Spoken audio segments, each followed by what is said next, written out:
Hello, I'm Theo Black. And I'm Sarah Black. Have you ever lived under a plant? Or in a house in the suburbs in a cornfield? You are not alone. We too have missed many great pieces of cinema. Join us as we watch some of the true classics. The true masterpieces. The truly iconic. Or at least the movies where people go like, wait, you haven't seen this movie? What? Hey Theo, what movie did we watch? E.T. The Extra-Terrestrial. Spoilers. Per usual, we always talk about spoilers, no specific order. Spoilers. This movie came out 35 years ago, so you've had your chance. You probably should have seen it by this point. I mean, now we've seen it. Now we've seen it, which so now gives you no excuses. Everybody has seen it. Yeah. Today's cockatil is beer in a can. Beer in a can. That didn't make a noise. Which, in honor of the scene, this may or may not be the beer they're drinking, because we may or may not want to drink that beer. Ooh, that's really good. Works for me. Last time on What's Rosebud? We watched The Player, which is a very cynical movie about Hollywood. It's pretty dark, depressing, about some of the sort of more evil side of Hollywood. So we decided to do a 180 from that and watch a movie that's almost the kind of movie that The Player was making sort of comments on. A much happier, more uplifting movie with all those sort of standard Hollywood tropes, more or less. E.T. is about a little boy that finds a brown turd that teaches him to love again. Or, I think he could love the whole time, but love more, or something. So this is basically a reverse to Childhood and Beyond, because we didn't see this as kids. And it's a kid's movie. And our mom hadn't even seen it, which might explain why we hadn't seen it. But yeah, we had never seen this movie. We went and saw this at The Last Remaining Seats, which is, we mentioned it on the LA Confidential episode. It's a thing they do in Los Angeles. They show old movies in old movie theaters. It's fantastic. We saw E.T. at the Orpheum. Insert a picture of us here. And we saw it with my boyfriend, who had seen it as a child, and our mother, who, as we mentioned, hadn't seen it. And the reactions were, my boyfriend was transported back in time to being a little kid and having his heartstrings pulled and, tearing up a little bit. And he's not, he might be more of a sap than me, but he's not that much. He is definitely more of a sap than you. He's not that much of a sap. No. Our mother, totally into it. Just totally into it, and loved it. She is a bit of a sentimental person. But she also doesn't like schmaltz. And she didn't feel it was very schmaltzy. Yeah. You and I saw it, and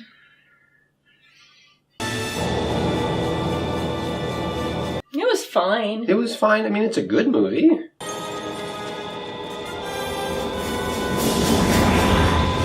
He can make a movie. I mean... He being Spielberg. Yeah. Spielbergy. I mean, I liked it. So let's go into what were we expecting? Yes. What were you expecting, Theodore Black? So, I have heard about E.T. all throughout my life, even specifically in college, because people are like, oh, you haven't seen E.T.? What? And a lot of people my age, I'm 27, roughly in their late 20s, early 30s, love Spielberg movies. He's, one of their directors, because they grew up with his movies.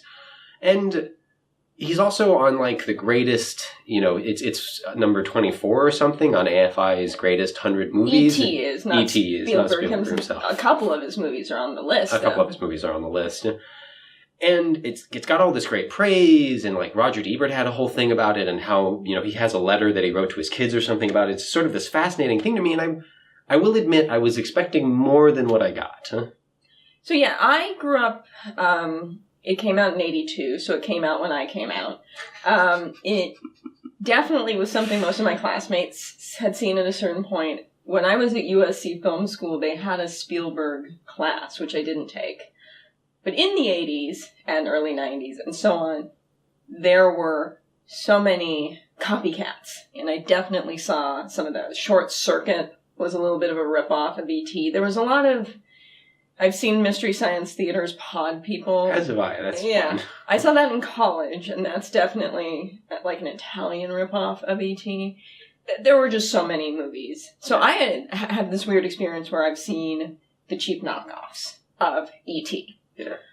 But to be honest, I know Spielberg, not personally, and I don't have the relationship with him I might like. He never returns my calls.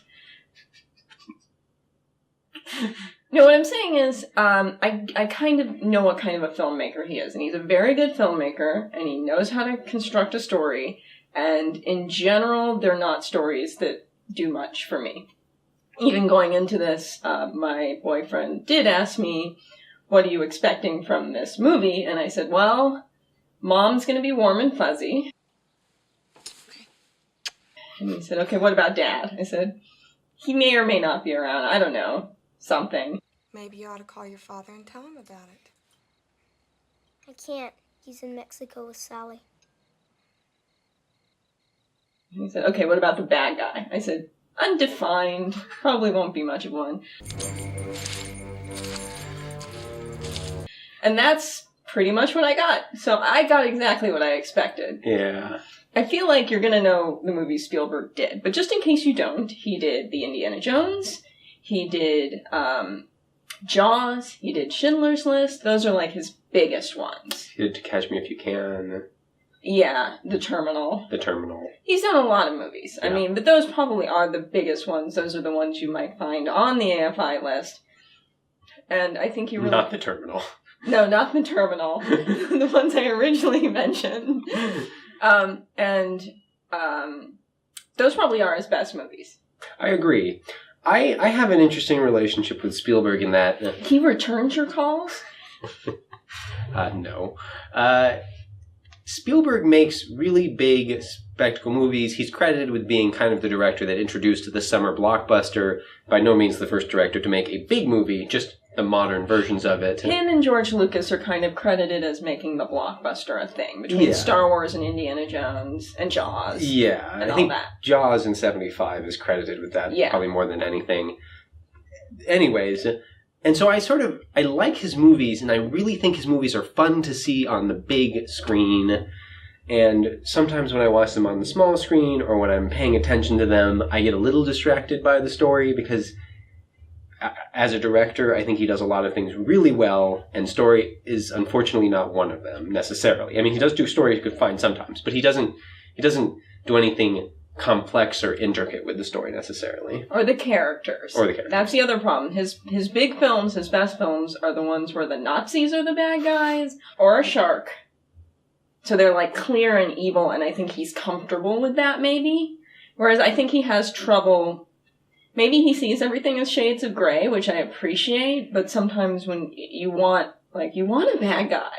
It's not so much even shades of gray. It's more like he doesn't give you a strict bad guy. Yeah. And you need at least something because there's not always something to latch onto in a Spielberg movie. Right. There's nothing wrong with a complex bad guy that maybe you can empathize with and see it from their point of view.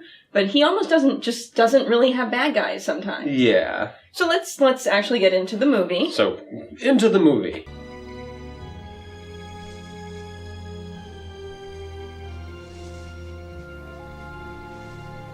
You found the beginning a little unexpected. I'd actually seen clips of it before. I had never seen clips of the beginning. I'd seen clips of E.T. I mean, I was a film student.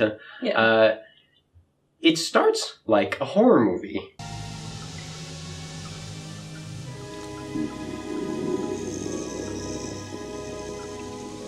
Yes. I didn't expect that. I will admit I didn't expect that. I almost didn't know how to approach it while I was watching it, because I was like taken out of the movie by that, which is more my fault, I think, than Spielberg's, because I think it's an interesting way to open the movie as a horror. I mean, we've got an alien in the ship walking around. You don't see the alien. It's not really too, like, dark in terms of, like, horror. It's dark in terms of visuals. Well, you see shady shapes. Yeah, and that are the aliens. And then you tell see they're not human figures. And then you see the cars drive up and you get this harsh spotlights.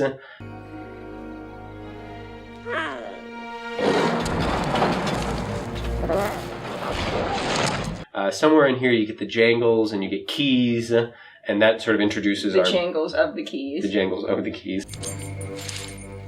You get the jangle sounds like a disease. Yeah. I've got the jangles. Yeah, we can't record today. I've got the jangles.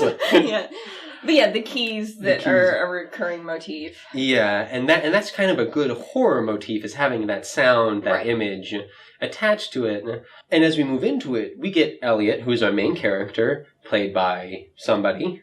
Yes. We cut from that kind of chasing and horror, and again, Spielberg is a fine filmmaker. They did this without dialogue. Yeah. You can tell what's happening. We cut to the inside of that house. Yes. Where the kids are like playing D&D or something, and the mom's there, and it's like, it's life at night in a family house. Yeah. And then we go to Elliot going to get the pizza. And the light from the shed is really harsh, I think, as I recall. And he throws a ball into the shed and it gets thrown back to him. And this could be considered almost like fun, except it comes off as kind of horror-y. Well, in the 80s were definitely a time of kid horror. Yeah. We had Poltergeist, we had No One Knows About It, but I liked it, The Gate, Nightmare on Elm Street as teenagers. Did it come out in the 80s? It was a TV movie. Yes, but it was a popular TV movie. It was later. The book did come out, I think, in the 80s. Now you've got me curious. Okay. I didn't mention this before we started filming. I know. I just thought didn't of it on have the spot. time to do my extensive research. The novel is from 1986, and the television version of it was 1990. It really stops being a horror film once E.T. and Elliot actually meet in the face with good lighting.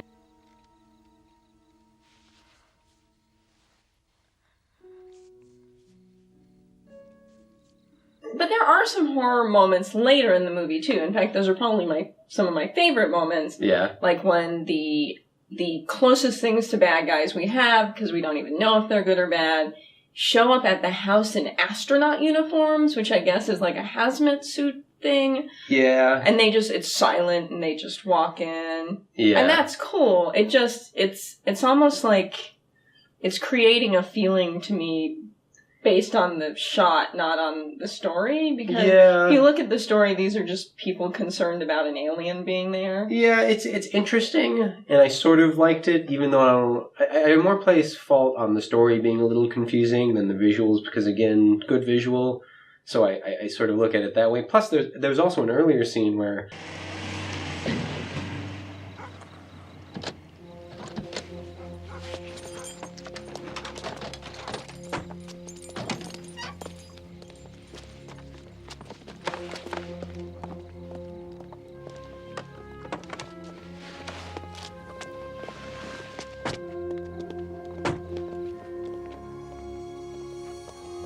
and that's another scene where it's like, we're not really sure if they're good guys or bad guys. They're the government, so we're sort of assuming they're bad guys. Yeah. It creates an interesting kind of tension in the movie. Yeah, I don't mind the horror aspects, too, because there's also just that aspect of childhood that's kind of horrible. But I think that's maybe what Spielberg was even going for. Yeah. I mean, you don't see adults in this movie very much.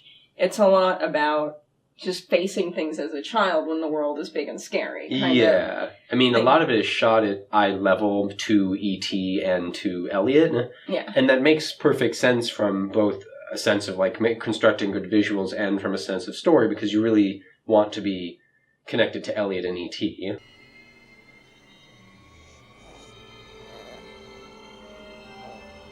Something that bothered me, that wouldn't have bothered me as a child, and is completely nitpicky and absurd, is that they very clearly live at the edge of what is a Southern California suburb, where there's a cornfield. Yeah. And then they keep going into the forest, which are, for a fact, Northern California forests, and they look like it. It was shot up in Crescent City, California, which, here's a map. Here's a map. Here's California. Here's the northernmost. It's like here. And it looks like it. As a kid, this wouldn't have bothered me, but as an adult, I was like... But yeah, I mean, this is nitpicking. This does not make the movie good or bad. It's a movie. It's a movie.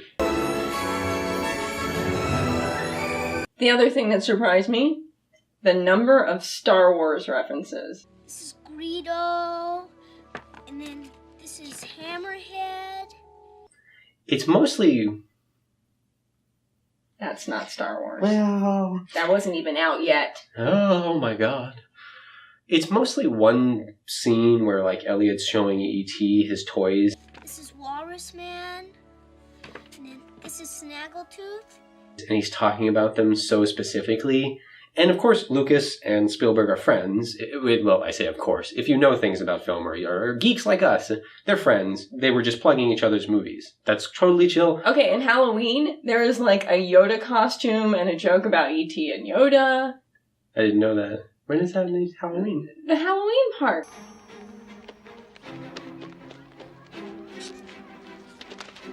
You said that, and I thought you meant the movie Halloween. Oh yeah, in Halloween, all kind of... John Carpenter sure loved that Star Wars. Hey. No. As an adult, in a world full of product placement and advertising within movies, it's a little... I mean, sure, kids that age at that time were probably into Star Wars, but it was a little... Kids this day and age are into Star Wars, so it could even be relevant now. It surprised me how much it was in there. Yeah, and it feels... because of all the product placement these days, it struck sort of a weird chord with me. Yeah. But that's also a nitpicky thing. Yes. Less nitpicky things. The bad guy... in this movie, Keys, who I'm labeling the bad guy because... Who gives people the jangles. Gives people the jangles. I mean, that's about as close as we get to a bad guy, and it's hard for me to really feel like there's anyone to root against in this movie. Well, because I'm even confused at the end of the movie. They're like hunting him down in that menacing opening scene, and then later... They show up and just descend on the house and just quarantine it. But then it turns out he's doing that, like, for their safety, because E.T. could be full of alien germs that kill people. Who knows? But then later they run away from him because they're children?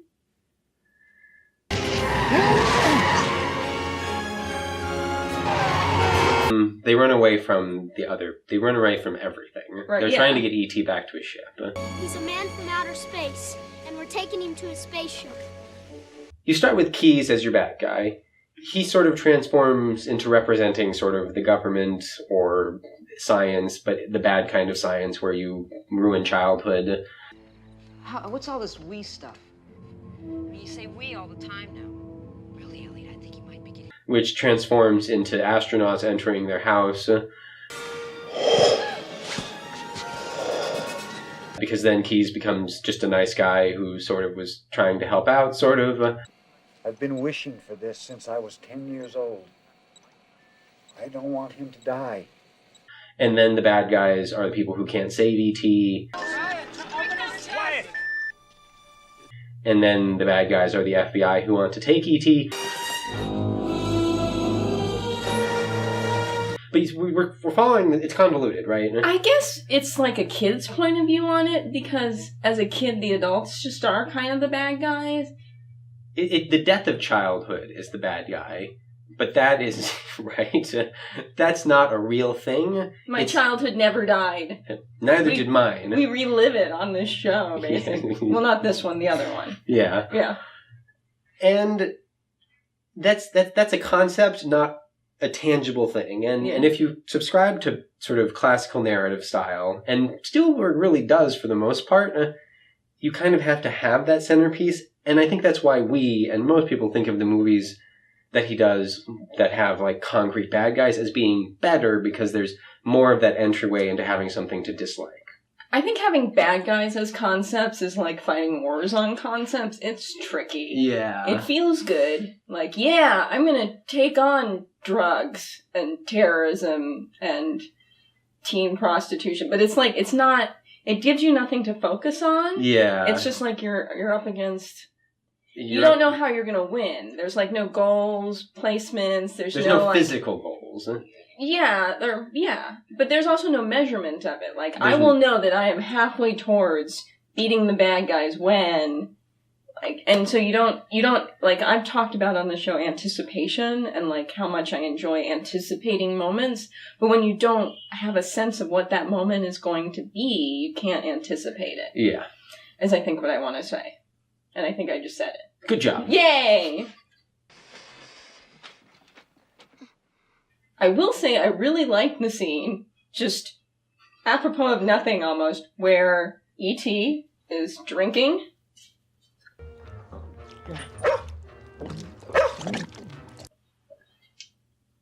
And the kid has some kind of emotional, psychic connection to E.T. We get started with the dissection.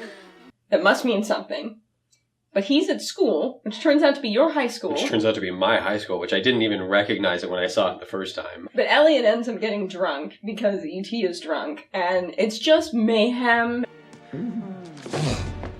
Similarities. And disconnected, and it reminds me a lot of the 80s films I really liked, like Better Off Dead, Adventures in Babysitting, those kind of movies where things were just nuts.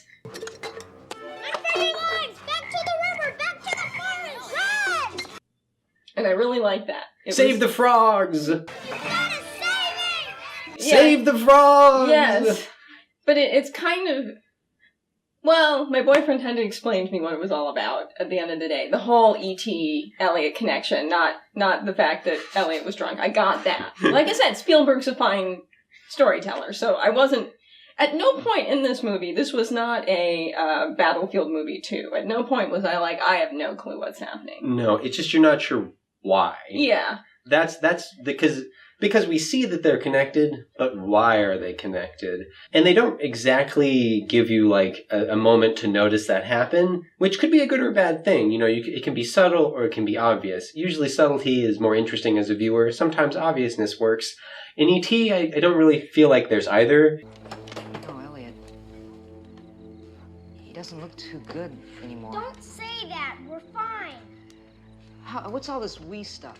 And I feel like they actually sort of, I don't want to say fixed, because this movie wasn't fixed, but they sort of managed to pull together more cohesion in editing than they had in shooting. Yeah. Throughout the whole movie, I kept noticing, like, it feels like the mom gets cut out a little bit. If you believe, clap your hands. At the Orpheum, when we saw the movie, Dee Wallace was there, who plays Mary, the mom. Yeah. And she even mentions that a subplot was cut out where E.T. sort of falls in love with the mom. Gets a crush on her. Yeah. And you can sort of, it feels like that's cut out. It feels like the mom gets cut out. It feels like some of E.T.'s interactions get cut out. It feels like the older brother and Elliot, mostly, it feels like it fits. Yeah. But there are moments where it feels like forced structure. Yeah. Where the editing is enforcing the structure as opposed to the story. Well, and they are working with 3 child actors, and as I understand, Drew Barrymore is Hollywood legacy. I mean, her grandfather was John Barrymore, but I don't think the other 2 had any kind of acting lineage or training necessarily. And working with child actors can be... I've seen some movies that child acting almost ruins. Yeah. So there might even just have been some of that aspect. I think they're all good, for the record. Oh, I think they're all good, too. Drew Barrymore is adorable. Elliot's a pretty good... I mean, I really believe Elliot when he's connected to E.T. and how he feels about E.T. Well, and the dynamic. Save my life. Tea, dear tea, bring it down. Tell what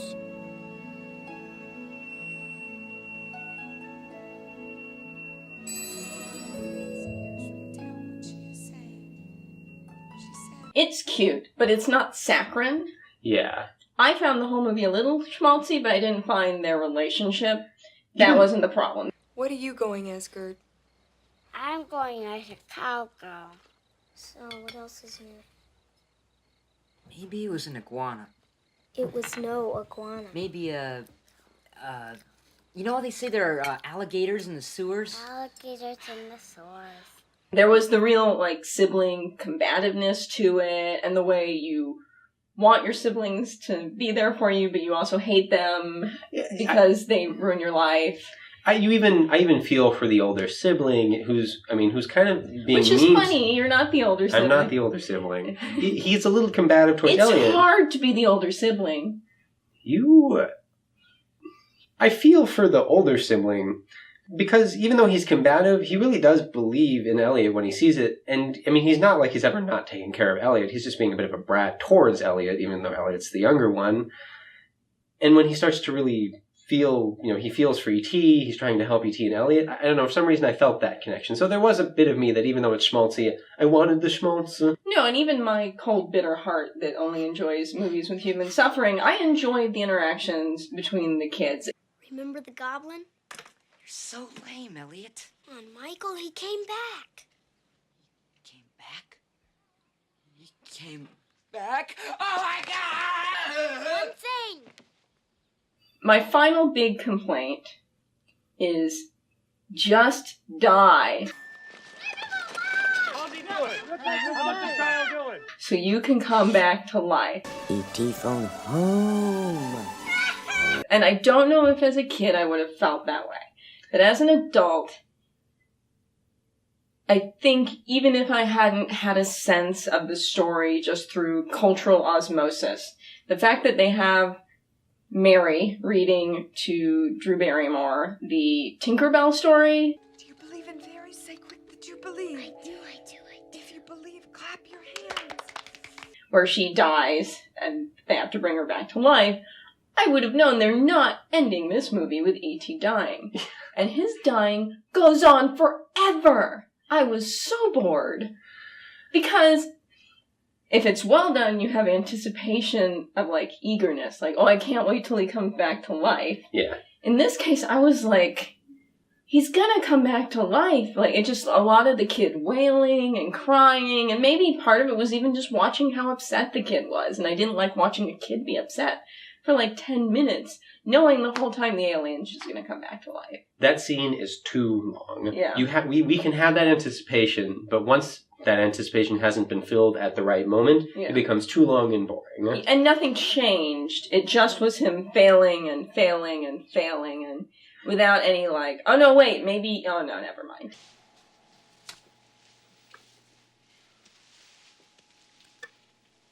And so that's probably the last part of the movie we have a comment on as far as makeup of the movie. And that's how it ends, too. He comes back to life and then he leaves. He gets to his alien ship and all this good stuff. Yeah.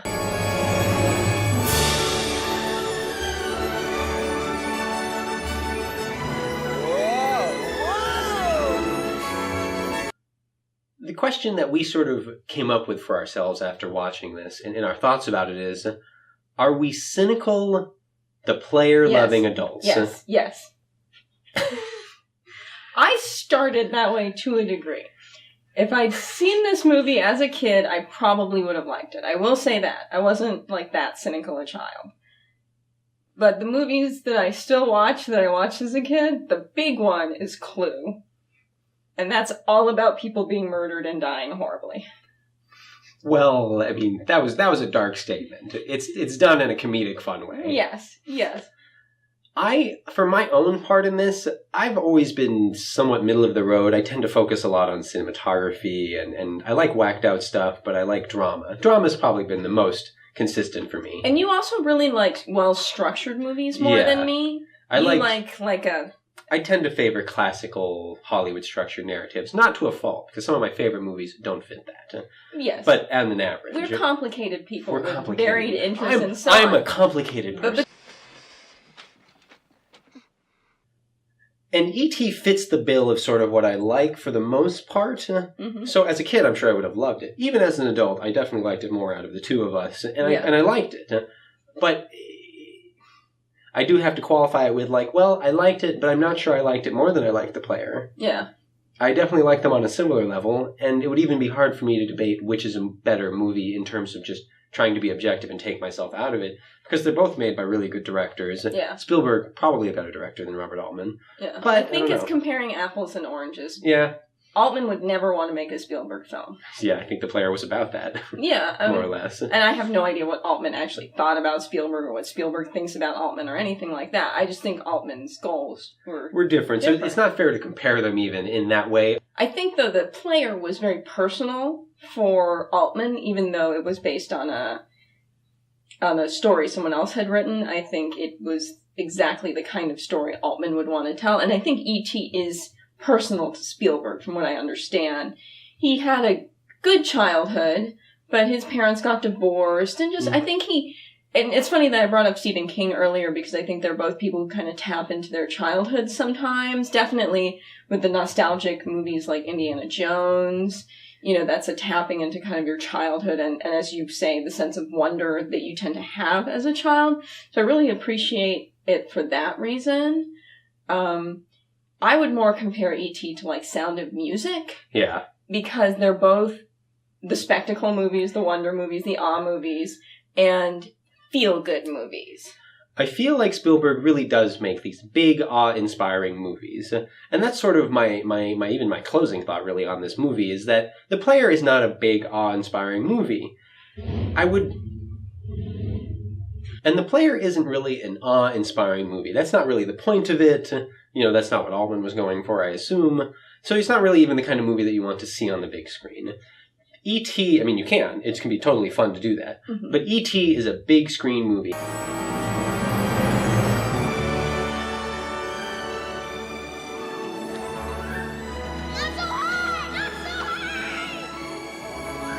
And seeing it on the big screen, even thinking of it not in the light that I think a lot of people think of it in, still is wonderful. It still is so much fun to see it on the big screen. Our mother really liked it and was really into it, and even just getting into it with Mom, like, it's just so fun. I've even seen Close Encounters of the Third Kind on Cinespia, which is a different event, but on the big screen. And that's a movie that I don't think is particularly good. I mean, it has its thing, but it's really fun to see on the big screen. I probably like Close Encounters more because some of its bizarreness. Man. Yeah. Yes, I definitely agree with that. I think what we kind of want to wrap up with is that the other thing to really note about this movie, regardless of our feelings about it, is that it seemed to just hit at the right time with the right message and drawing on pop culture in a certain way.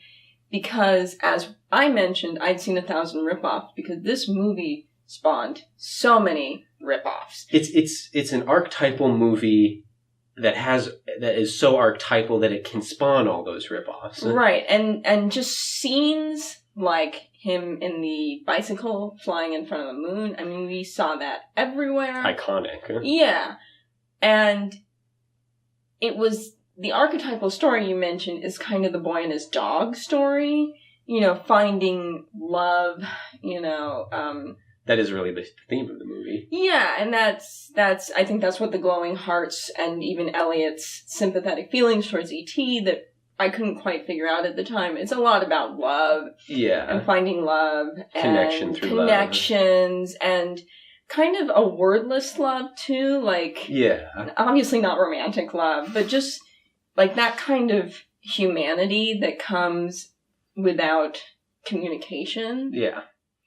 And updating it so that it had an alien in it and children. And like it did speak to a generation, I think, who were growing up in the 80s and, you know, the future and space and you know, rather than farms and dogs and the Charlotte's Web kind of stories, you know, I mean. Yeah. And I think it's those kind of universal themes and updating them that way that really is the reason it shows up on the AFI list where it does. Yeah.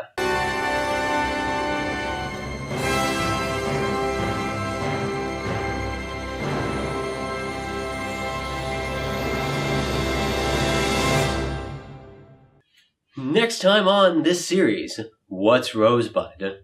We're going to watch another movie about ETs.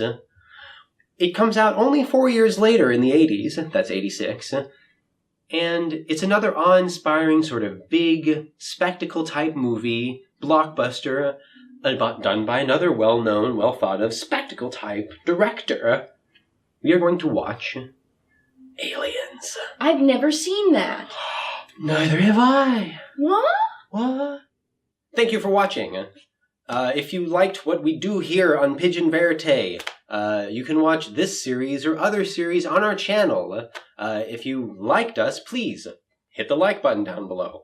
If you want more of this, hit the subscribe button, which is also down below somewhere. You could leave a comment. We'll probably talk to you because we're pretty new, and if I see it, I will say hi. But above all else, keep watching movies!